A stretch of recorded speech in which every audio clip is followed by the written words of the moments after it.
I'm painting this morning in my studio, and I'll show you exactly how I produced that watercolour. But in the meantime, if you've not already done so, please subscribe to my YouTube channel.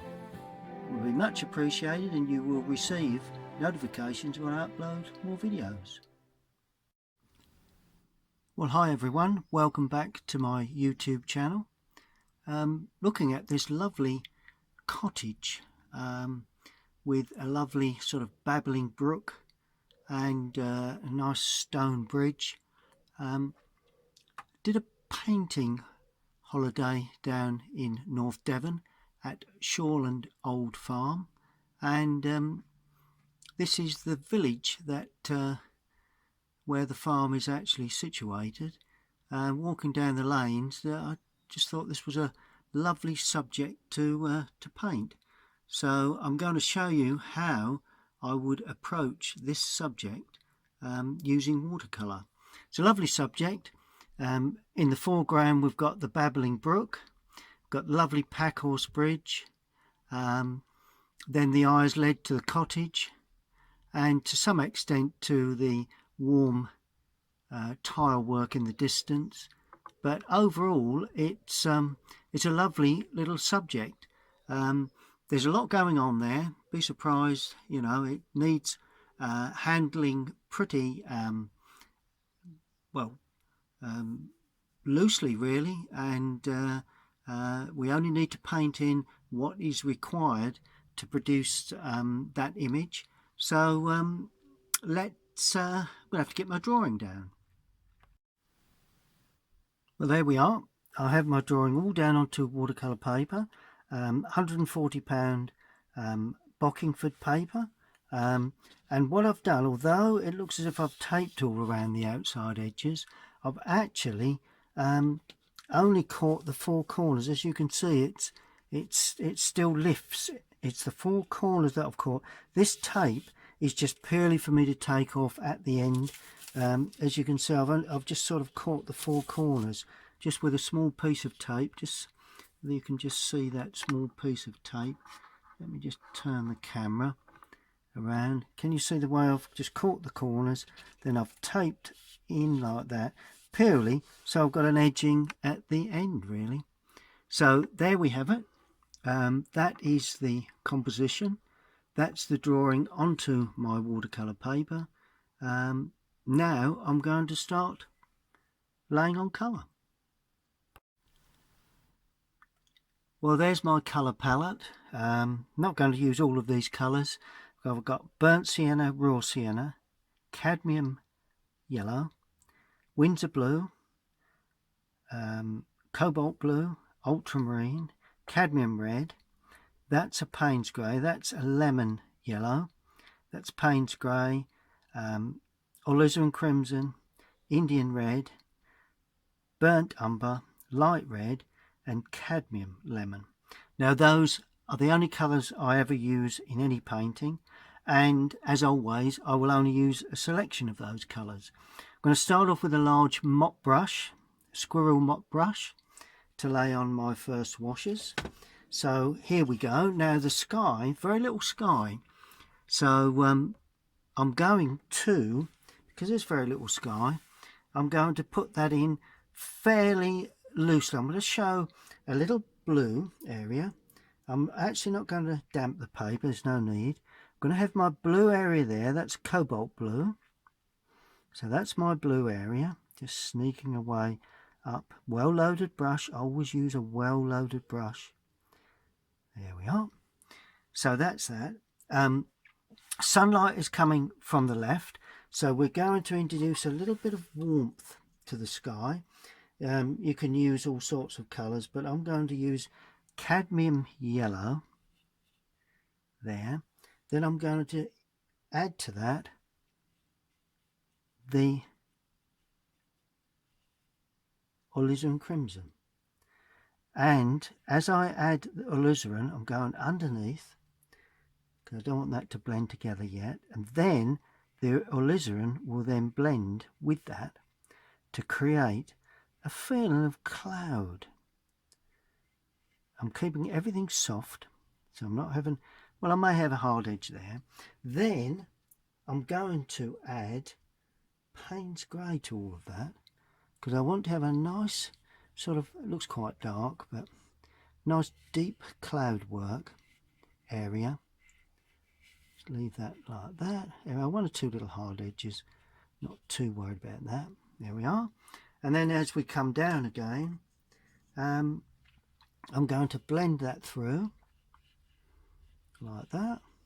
So I'm designing the sky to suit the landscape. Artists do that quite often. Constable was renowned for it. Just going to sweep across there with a bit of damp colour again, just to blend that through.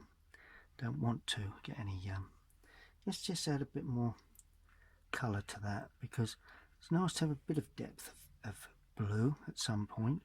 But I don't want, as I said, I don't want to make too much of this, because if I do, then I'm going to overpower the picture. Just going to use a slightly smaller brush now to introduce a little bit of warmth to those clouds. So what I'm going to do, I'm going to use light red just to tease in a bit more water on the brush. There we are.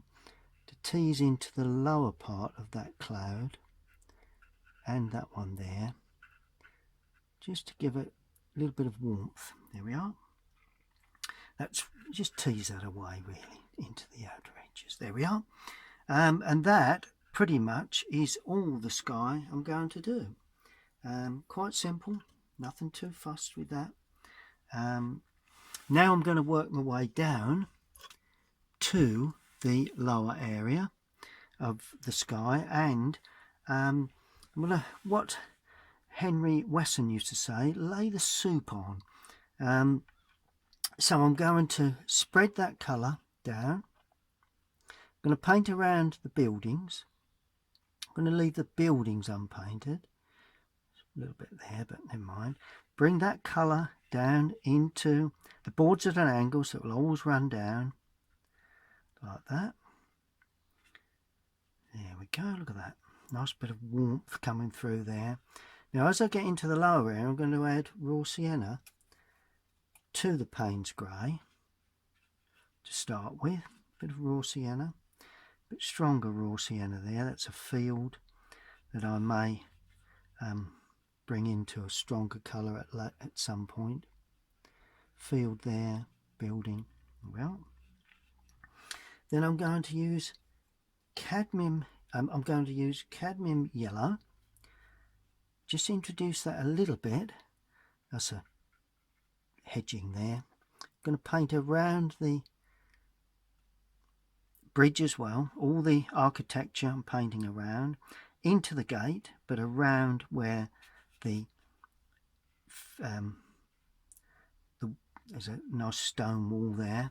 And then as I head down into the foreground, I'm going to use cadmium lemon, and immediately I've used a softer green yellow in the distance and a much stronger green as I come down into the foreground, and I'm painting across the field and down into the brook like that. Then I'm just going to add a little bit of Windsor blue to that with a touch of cadmium, just to give me slightly stronger green, just where the grass just turns down into that area there, and also along the bank this side, just to give a bit of variety. And that is the basic colours, or there's a bit in the background there we can see under the bridge, and that is all you need to do for the first part of this painting. So if you are painting along, run through that, and I'll see you at the other end. Well, if you are painting along, hope you've been successful with the basic first washes. Normally I work from the back forward, so I'm going to put a little bit of greenery in. I'm going to start with the distant sort of hedging, running away into the far distant hedging. So we need some softening there to show real depth. So what I'm going to do, I'm going to start here with a fairly large brush, you know, number 12. This is only a, well, the piece of paper is 11 by 15, but I've obviously taken a couple of inches off each side with the tape. But basically, I'm going to mix cobalt blue with cadmium yellow to start. That will give me quite a rich green, adding a bit more blue to it than green because I need that to sit back. And I'm going to paint just a rough outline of tops of trees. That's going to come down to, oh, it's going to come down right to there. Okay, so that's the basic painting around that roof of an old barn again in the distance, and there's a tree there, and I'm gradually working my way into the distance. Now as I get into the distance, I'm adding raw sienna to that because that will give me less of the green will get less intense. Okay, then I'm adding a little more cobalt to give me a blue green like that, and even more cobalt to give me a very blue green in that at that point. And the marks on the tops for the tops of the trees need to be considerably smaller because of the depth. And then as I go behind there, that building, take another brush and just damp the paper so that it mists. And I'm going to mist one or two edges here just to give a variety, bit of interest. I'm going to paint around there, just raise it up a touch around that chimney, darker again, lighter. There we are. Now as I come down into this area, I'm going to add burnt sienna with cobalt to give me a darker sort of blue-green, which is going to be sufficient for the back edge, just to line up that there and put in one or two little touches of that along this line, just so as you know you get a bit of variety within the greenery. There we are.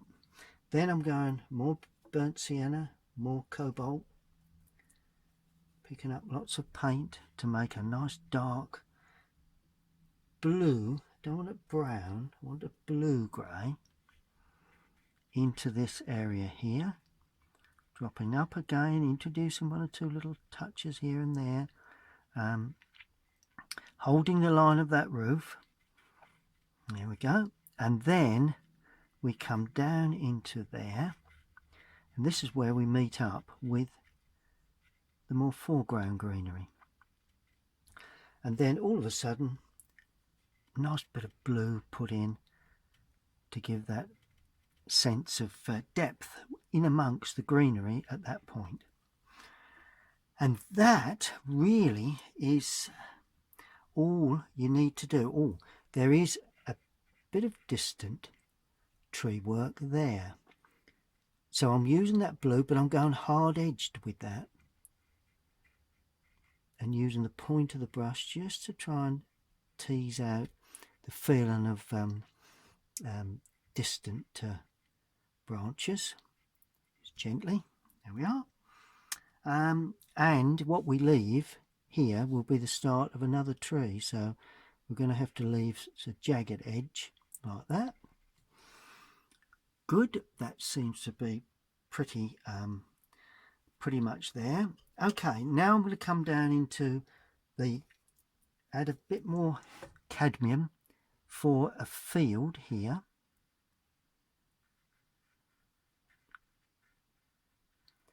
A nice rich warm green field. I've elaborated a little bit. I want to put that in, that hedge in there as well in that colour. Not sure why, but Just felt like doing that as I came round, and I'm coming forward.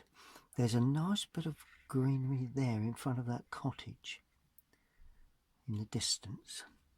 This is a little bit darker, but overall it's still fairly green. That's also a green hedging or tree work there. It's cottage to come in. I'm actually going to bring that up with a bit more blue in that, just to ring the changes a little. It's all be sorted into a different. Just added a bit more, picked up a bit of darker green there because there is sort of like a bank there, and then we come through to another little area there.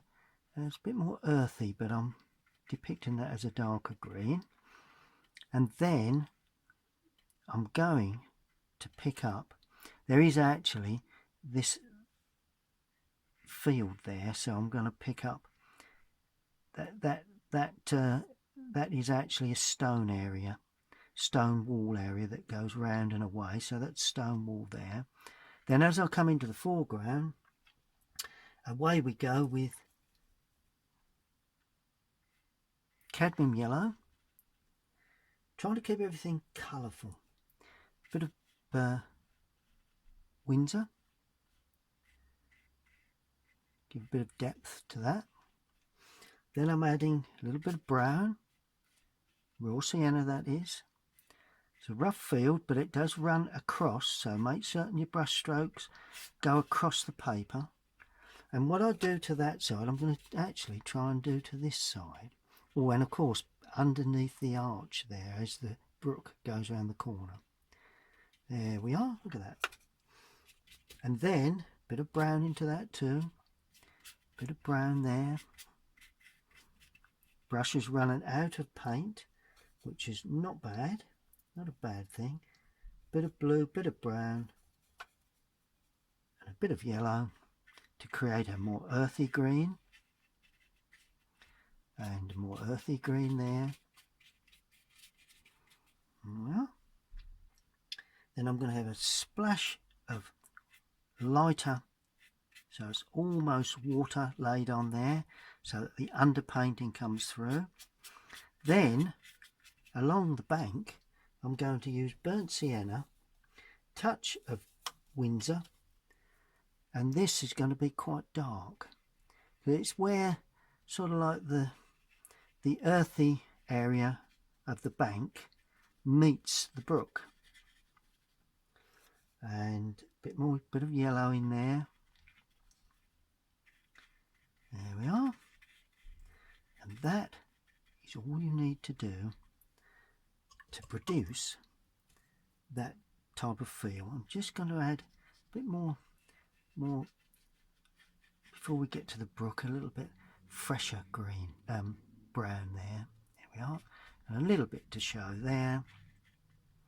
Then all of a sudden, bottom right hand corner, Prussian blue, Windsor blue, burnt sienna, to give a swathe of dark colour. That's going to stand up there. We'll elaborate on that shortly. And a swathe of dark colour down in that bottom right hand corner, just to balance the whole thing up, just to give a bit of depth. And that is the, not quite, I was going to say the second stage, but not quite second stage, because I've got a bit of greenery here. So I'm going to fill in, picking up a bit of the blue cadmium Windsor and a little burnt sienna, and this is the lighter distant tree there, so it's lighter than that first wash, so it shows up. Okay, so that sits there under under there. Okay, then we have fresher green now, bit of brown in there, and I'm going a little darker with this now at that point, and a bit there, and this lines up on top of the bridge. So use a bit of the side brush, nice to get a bit of texture there as well. and it just shows the top of that bridge. It's dark colour, shows the top of the bridge. Now it's an old bridge, so it's not, by no means is it anywhere near even. It's quite an uneven feature, so we don't want to paint that too good. And that actually is the next stage of this painting. Okay, now from now on we're looking at the distant building. Now that is going to be a very, I'm going to use light red, but I'm going to knock it back with cobalt blue. So it's going to be quite blue, cobalt blue, light red, mainly cobalt blue, and against the background it'll be quite dark. I'm going to put the chimney in like that. A bit more blue. Let's blue it up. There we go. So that's the roof. There we are. Like that. Because it's distant, we don't want that to show up any depth of colour, and we'll put a chimney in. There we are. Underneath is obviously a light area, and there are windows there. Oh, let's get those windows in while we have this colour. So we've got one window, two windows, three windows. There we are. That's all you need. It's as simple as that. And it's the shadow that will do the business on that. A bit of hedge work. Okay, now the next we're looking for the buildings here, and those will be cobalt blue again, but this time I'm going to use, let's use the light red again. Light red, and it's got to be a blue grey because it's like a tiled roof. So I just want to don't lean on anything. And that's got to be lighter. So it's a grey tiled roof that runs into a tree. We'll put that in shortly. Then I'm going to use purely light red for, not too strong, not too dark, for a red tile roof. There. That's it. Now the grey, to show up the light, I'm going to use the same grey, only very, very light for this roof there. Just off-white, really. It's a grey slate, but it is extremely light. That will give sunlight when we do the final washers. Now I'm going to use alizarin crimson with the light red to produce the other roof line there, and that is somewhat richer in colour, that roof, than that, and that tracks the eye into the picture and not outwards. That's the reason for that. Okay, now I'm going to do the stonework. Quite a dull stone. It's almost in silhouette, and it's very dark. So stonework, cobalt blue, light red, and raw sienna. Now the mix you use will depend on how much of each colour, or the colour depend on how much of each colour you use. More red, it's a warm grey. I'm going for more blue and more raw sienna to give me quite a sort of like a dull brown day. A bit more red in there just to give it a brown. There we are. Now this is the colour for the soldier bricks or stones that stand up along the top there. Okay, so I'm just dropping those in. Then I'm going to sweep this in, be fairly light to start, as the stonework the old sort of aged stonework for the bridge. Leave 1 or 2 areas of white paper. There's soldier stones that stand up, what they call soldier stones that stand up. So I'm going to paint those in that sort of fashion. So you can see where the arch is. There we are. And the same mix I'm going to use for just break up it's another area of stone walling there. Leave plenty of white paper and then a little bit of stone walling there behind the gate. Well, so that's all you really need to do for that for the moment. Now, greenery there. Let's deal with any other greens that we've yet to paint in. We're going to punctuate with a dark green there. So we're going to use burnt sienna, burnt umber, burnt sienna, Windsor blue.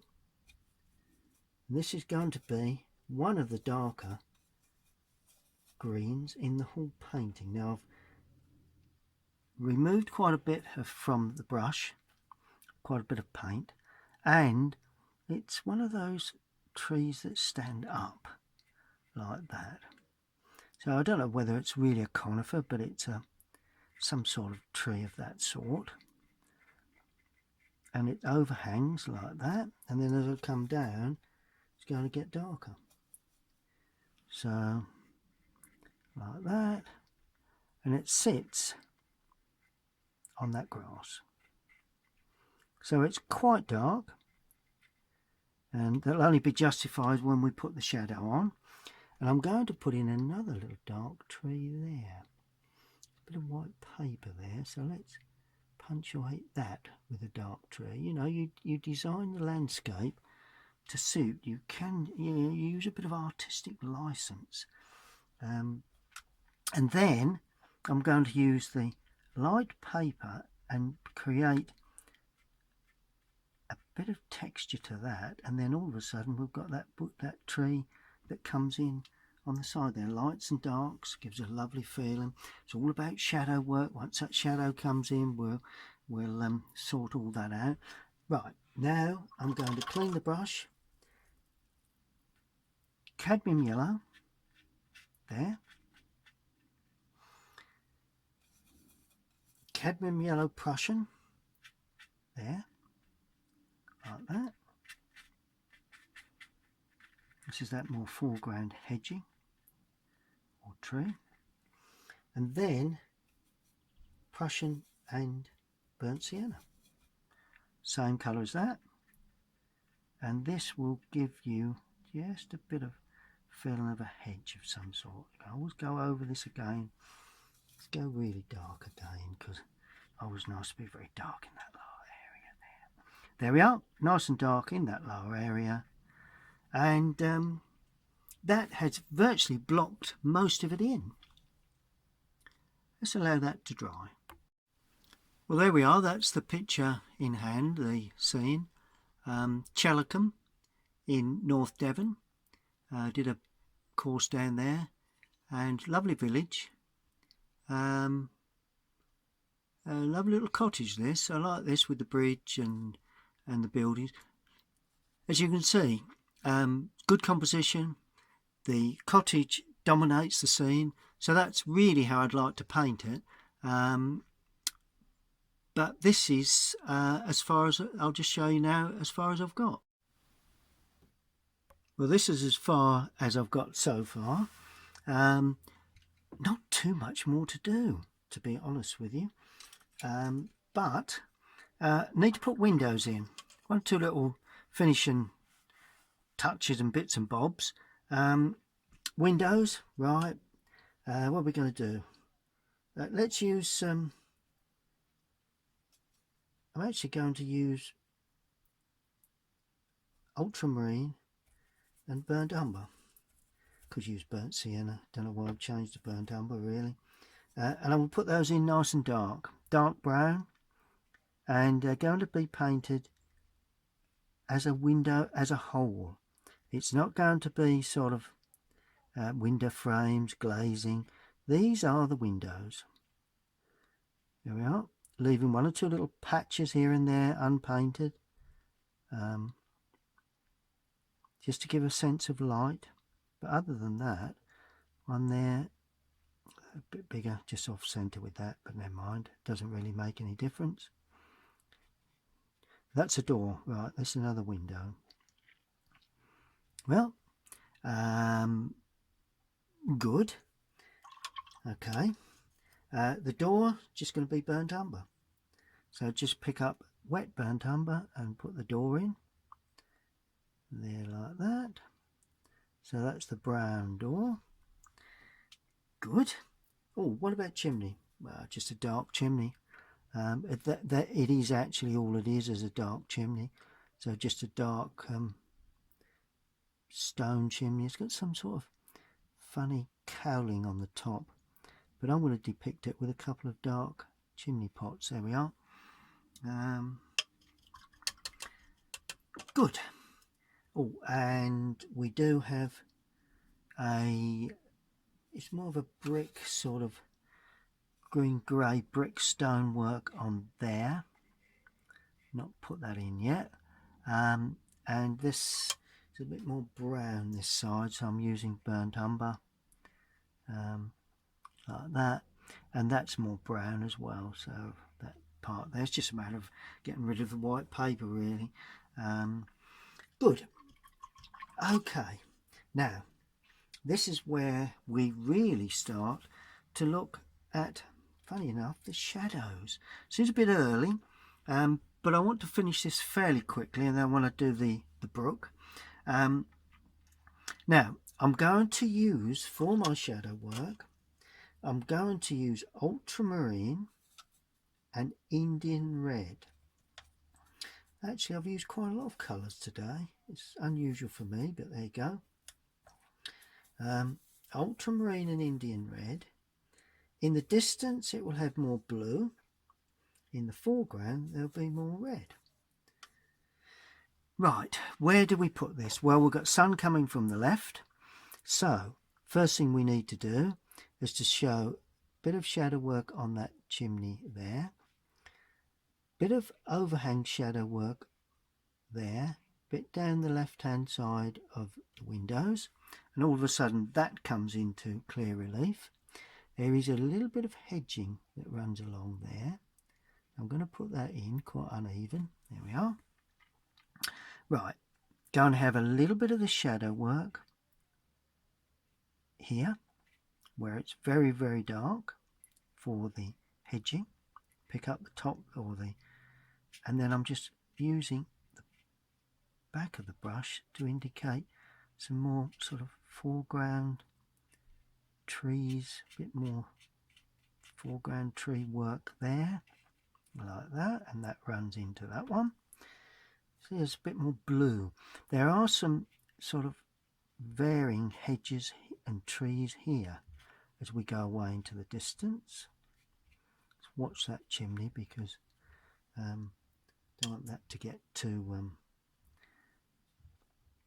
don't want to blend that in at this stage, and a bit more there like that. That goes away into the distance. Just lose that a touch. There we are. So we've got a nice bit of depth there, quite shallow there. There we are. Right, from here we'll paint that dark and we'll run that across and down like that, because that is in shadow, and so is that. So there we are. So that more or less runs like that to the building, like that, and shows up the corner, that roof. There we are. That's in shadow as well. Got more of a backlight, although that is in sunlight, so I have to watch that. All of a sudden it's begun to come into sort of shape. Bit more red in there for the window shadow there. Sorry, the side of the roof shadow there. The shadow that runs up that roof, like that. It's quite a long shadow that's going to be, because this is acute, so it's going to go at a different angle. Then we're going to have a shadow that runs under the eave of the building like that, and all of a sudden that comes into clear relief. See how brilliantly that brings that up into sunlight. Then we have, oh, there's a bit that sticks back there, so I've got to show that sticking back, that roof. Then that justifies a shadow that comes down there. There we are. Oh, and a shadow on the inside of that door. The windows themselves I'm going to leave because they're nice and dark. All of a sudden we'll begin to pick up a lovely fennel of shadow. Now there's shadow there where there's a turn that runs down there like that, which shows up the corner of that building. That's okay. I think we'll leave it at that. That's in shadow, so that sort of runs up into there. Oh, let's put a bit of shadow onto that there, this left hand side of that. It all helps to blend everything together if that's got shadow in, gradually lifting away there. And all of a sudden we're coming into some form of sunlight, really. You know, we're bringing out the sunlight, bit of shadow there on that, bit of dappled shadow there like that. So I'm using the shadow to create. Let's just get rid of those. There we are. Get rid of that completely, that building there, as if it's in shadow. There we are. Trying to create an atmospheric picture more with shadows than anything else. You know, I'm using shadows as the main feature of this building, really, of this painting, just to show you how shadows are so important, or why shadows are so important. Because, you know, it's not the first washes, really, it's the shadows you put on it afterwards, you know. Right, now we have a post there, like that. Then, although it's a round brush, I've flattened it. See how it's gone chisel edged? Because that will give me a chisel edge to put in the bars of the fencing. One like that, one like 2, 3, 4. That one's broken because, and there's one there, and there's an upright there. Then we're going to have, that is in shadow, that wall, and we'll have shadow coming off the bars there like that. It's uneven at the base because of the grasses, and leaving the top of that there, and this is where it turns into the next brick wall, so it comes down like that and runs up like that, runs across and across like that. When it dries, it'll all pick itself up quite nicely. Then we have some tones of the stonework there, little patches here and there, particularly along the base. And if you notice, what I'm going to do now, I'm going to soften that just so as we get a feeling of a wall that's half shadow, half sunlight, bit along the top, just see where it's not quite as dark as that one there. Add a bit more blue to it now, a bit more ultramarine, because I want to show the real dark overhang here and the shadow that's swept across from that. And the blue because I'm going on green, and that'll give me a nice sense of light. And I'm just breaking that up, I don't want too much at this stage.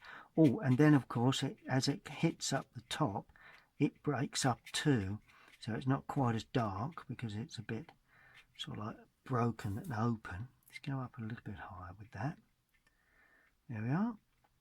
And of course, as this dries, it will show up the underpainting. Right, now this is where I've really got to get really dark. So I'm going to use Windsor Blue now with Indian Red. Windsor Blue, Indian Red, a bit more Indian Red than blue, because I want the stonework to show extremely dark. Right, so you've got the soldier stones that stand up, but obviously the tops are sort of broken like that. Now this, as they do, turns round into the light. So it's like that. Then we're going to simplify this to a certain extent, but overall it's going to be quite dark. There will be some touches of light shown, but to be honest with you, mainly it's in shadow. So I'm trying to pick up the feeling of the odd stone being shown, but basically it's in shadow.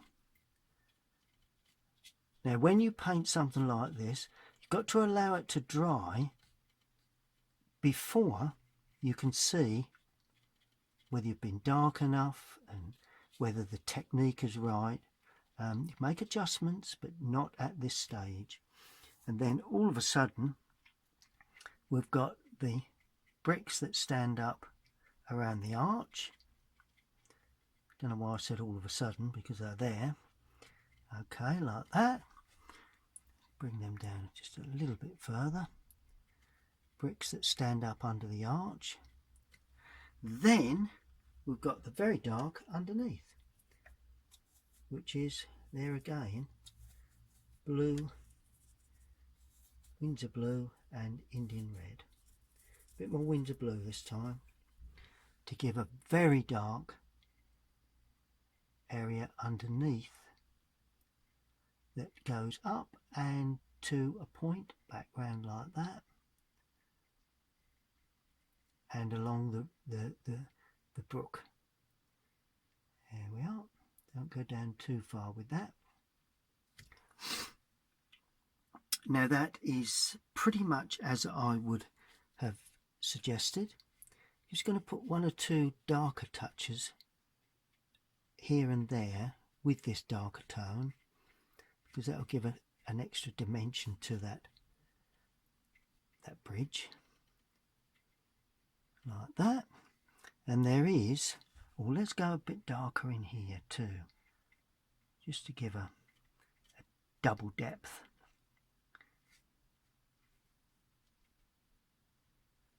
There we are, just for the stonework. And along the base there we are. Look at that. Brilliant. Allow that to dry. Don't be tempted to play with that at this stage. Now I'm going to clean the brush and be less intense green, but even so, or shadow colour, but even so, still going to show along the bank there. Not done the water yet, but I'll show you how to deal with that shortly. As that turns down into the water's edge, it will break open like that.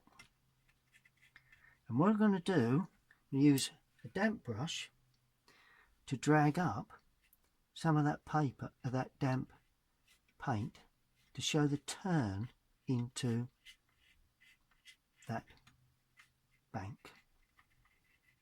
Also some little bit of there, one or two bits and pieces. Keep some things fairly uninteresting, nothing, don't detail everywhere.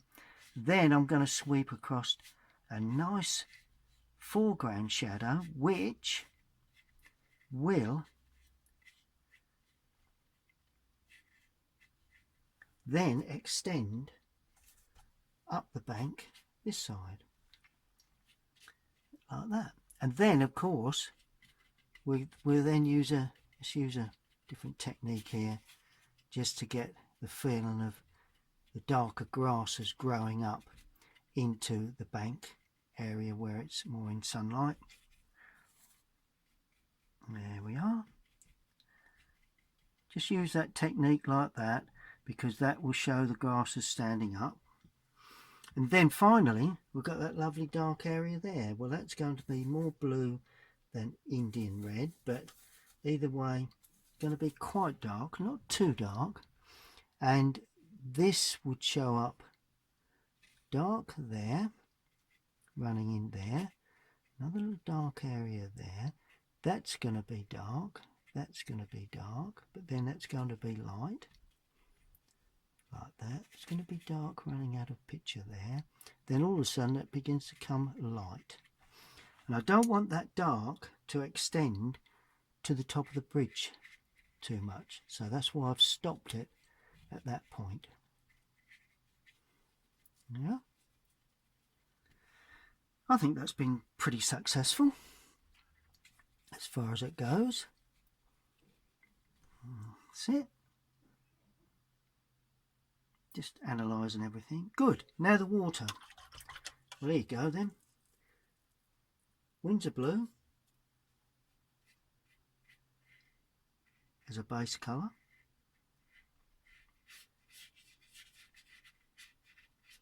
Okay, well that looks a bit of a river. Then I add raw sienna with a little Indian red for the shadow, that side, and the shadow of the bank. So that's all in shadow underneath. Shadow of the bank, which there again, because it's wet, it's soft and runs through into that, leaving some lighter paper. That's, I mean, some there's a bit of a shadow come across there, and then just draw it across like that. And that really is, quite honestly, all you need to do to create that feeling of the brook. Nothing more simpler than that. Good. Let's allow that to completely dry. Okay, well, those of you that have seen me paint before will know that at the end of my paintings I end up putting in some finishing touches. Well, to start off with, just to give a nice little, I'm going to put a nice warm ridge tile there. I've dragged in a bit of other colour there. Yeah, so that's a nice warm ridge tile onto that area there.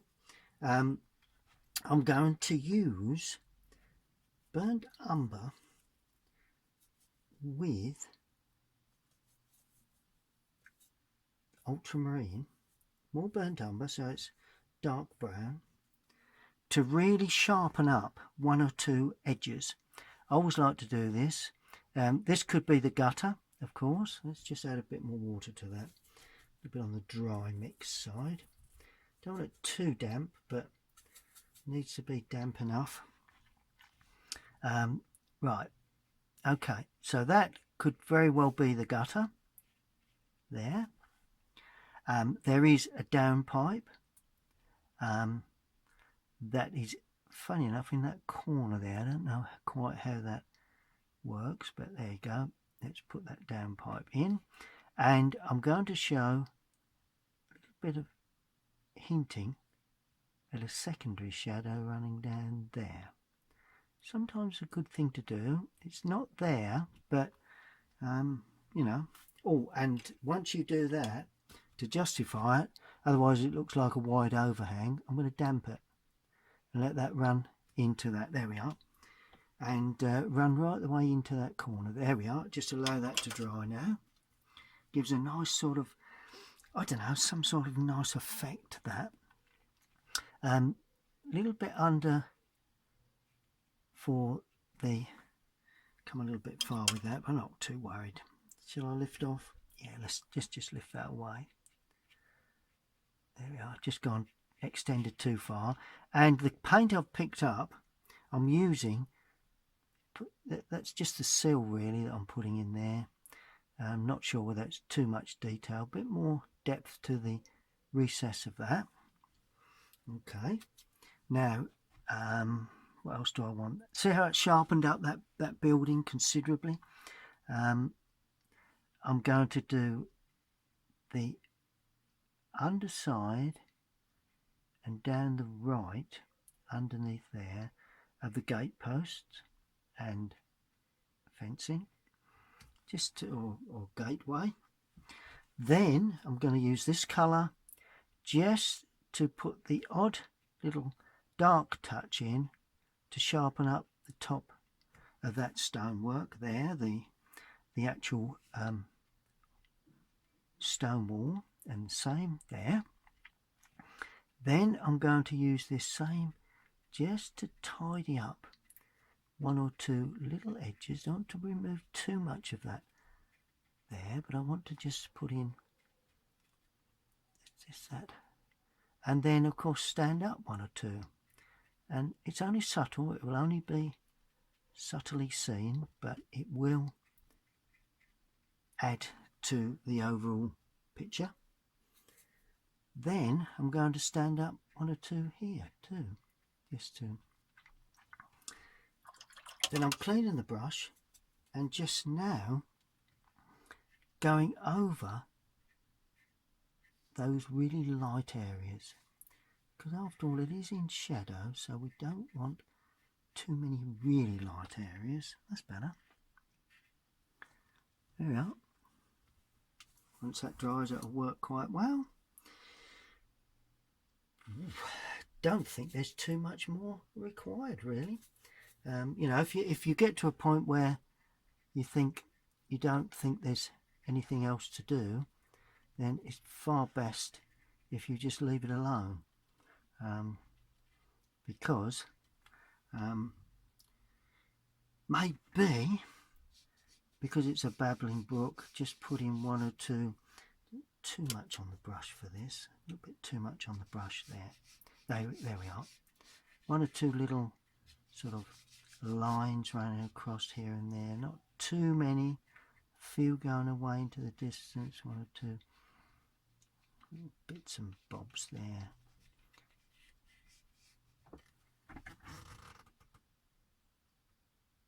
Good. I think, oh, my favourite, a couple of birds in the sky. Where are we going to put those? Here? Not too large. One there. And another one there. Just to give a bit of interest to the sky, really. One last thing, and it is the last thing I can assure you, I'm going to add raw sienna, very, very weak. Now let's use cadmium yellow to the front of that cottage, because that will help show up the sphere of sunlight, and also on the roof there. Here we are. Damp brush, melt that in. Pure white all over, didn't quite work for me. And that is Cottage and Brook Challacome. Just got to sign it up in the paint that you've used. I'm going to sign in the river here because the rest is quite dark. I'm going to sign there. Challacome in North Devon. Well, there is the finished painting, all signed up. Nice composition. That's the work, or the photograph I was working to. Challacome in North Devon. Did a course there at Shoreland Old Farm. Understand they still run courses there. Not booked in for this year, but there we go. If you enjoyed that, then please stay tuned and subscribe to my YouTube channel. Then you'll receive notifications. I obviously need all your support, and for those that do support me, thank you very much. Hope you've enjoyed that demonstration. I hope you have learnt from that and are able to reproduce your own version. Thank you very much for watching.